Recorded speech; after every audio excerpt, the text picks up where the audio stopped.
Hello guys, welcome to YouTube channel. Today we are discuss a topic of section 12 of BNSS Act, which is local jurisdiction of the judicial magistrate. इसके अंदर क्या लिखा है? Section 12 subsection 1 के अंदर क्या लिखा है? Subject to the control of the high court, the chief judicial magistrate may from time to time define the local limit of the area within which the magistrate appoint under section 9 और under section 11 may exercise all or any of the power with which they may respectively be invested under the Sahita. Provided में क्या लिखा है? That the court may special jurisdiction may hold its sitting at any place within the local area from which it is established. इसका मतलब क्या है? देखो, जो हमारे चीफ जुडिशियल मैजिस्ट्रेट हैं वो डिफ़ाइन करेंगे उनकी लोकल लिमिट, मैजिस्ट्रेट की लोकल लिमिट बताएंगे, ठीक है। कौन बताएंगे लोकल लिमिट? कौन बताएंगे? चीफ जुडिशियल मैजिस्ट्रेट बताएंगे। किन की बताएंगे?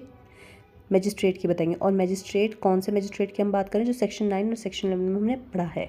टाइम टू टाइम वो बताते रहेंगे उनको कि उनकी जुरिडिक्शन क्या है, but subject to the control of the high court, मतलब हाई कोर्ट का मेन कंट्रोल रहेगा, ठीक है। और अब हम बात करते हैं प्रोवाइडेड में। प्रोवाइडेड में क्या लिखा है? जो स्पेशल जुडिशियल मैजिस्ट्रेट जो हमने सेक्शन 11 में पढ़ा था ना, उसके अंदर उसके अंदर ये बताया गया जो उनकी सेटिंग होगी वो लोकल एरिया के विद इन लोकल एरिया कहीं भी उनकी सेटिंग हो सकती है, ठीक है। हम बात करते हैं सब सेक्शन 2 की, ठीक है। सेक्शन 12 सब सेक्शन 2 की बात करते हैं। उसमें क्या लिखा है? Except and otherwise provided by such definition the jurisdiction and the power of such magistrate shall extend throughout the district. अब इसके अंदर क्या लिखा है? देखो, उसके अंदर बेसिकली उन्होंने बता दिया सेक्शन 12 में सिंपली। अब हम सेक्शन 3 की बात करते हैं, सबसेक्शन 3 की बात करते हैं। उसके अंदर क्या लिखा गया है? उसके अंदर ये बताया गया है कि where the local jurisdiction of the magistrate appoint under section 9 and 12 extend section 9 and section 11 extend to an area beyond the district in which they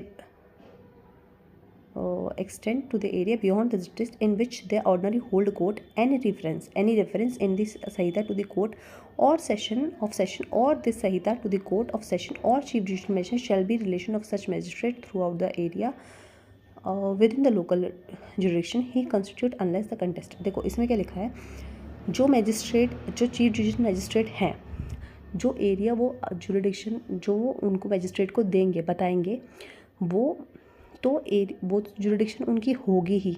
but अगर कई बार ऐसा होता है कि उनकी जुरिडिक्शन को एक्सटेंड कर देते हैं बियॉन्ड द जुरिडिक्शन, मींस उनकी जो जुरिडिक्शन दी गई है उससे बियॉन्ड जुरिडिक्शन में भी उनको काम दे देते हैं करने के लिए। कई बार जैसे हिली एरियाज़ आप मान सकते हैं, उसमें केसेस कम होते हैं, तो कई बार क्या होता है कि उनको उन केसेस को करने के लिए भी जो नियर बाय होते हैं कोर्ट, तो कोई जो उनके आसपास कोई एरिया हो उनमें दूसरे जुडिक्शन में कम केसेस होते हो, जैसे हिली एरियाज़ में कम केसेस होते हैं फॉर एग्जांपल, तो उधर में भी उनके अगर एक्सटेंड कर देते हैं पावर जुडिक्शन की, तो उसके अंदर उनकी जो जुरिडिक्शन है उस जुरिडिक्शन की जो पावर है बताने की वो किन की होगी? जो पहले जो जुरिडिक्शन उनकी दी गई है सीजीएम, वो वाले सीजीएम बताएंगे, या जो बियॉन्ड द जो बियॉन्ड द जुरिडिक्शन मैजिस्ट्रेट काम कर रहे हैं उस एरिया की जो पावर है वो कौन बताएगा?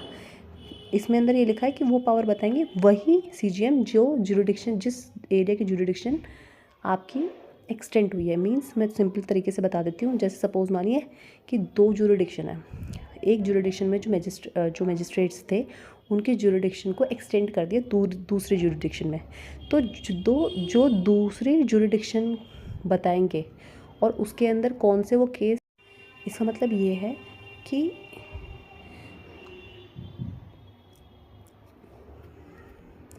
जो जुरिडिक्शन है, जिस जुरिडिक्शन में एक्सटेंड होगा पावर, जुरिडिक्शन की जो पावर बताए, जो उनकी जुरिडिक्शन एक्सटेंड होगी जिस एरिया में, उस एरिया के ही सीजीएम उनको पावर बताएंगे, उनकी पावर बताएंगे, ना कि जो पहले वाले जो उनकी मेन जुरिडिक्शन थी उनके सीजीएम।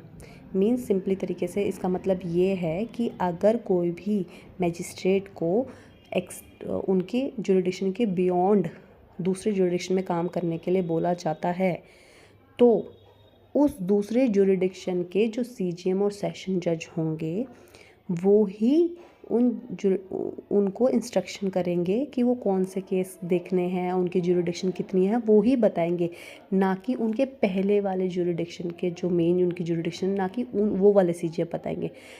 कौन बताएंगे सीजीएम? जो दूसरे वाले जो जहाँ पर एक्सटेंड हुई है उनकी पावर, उधर के ही एरिया के सीजीएम और सेशन जज ही उनको पावर बताएंगे, उनकी ज्यूरिडिक्शन, उनकी पावर क्या है। Thank you.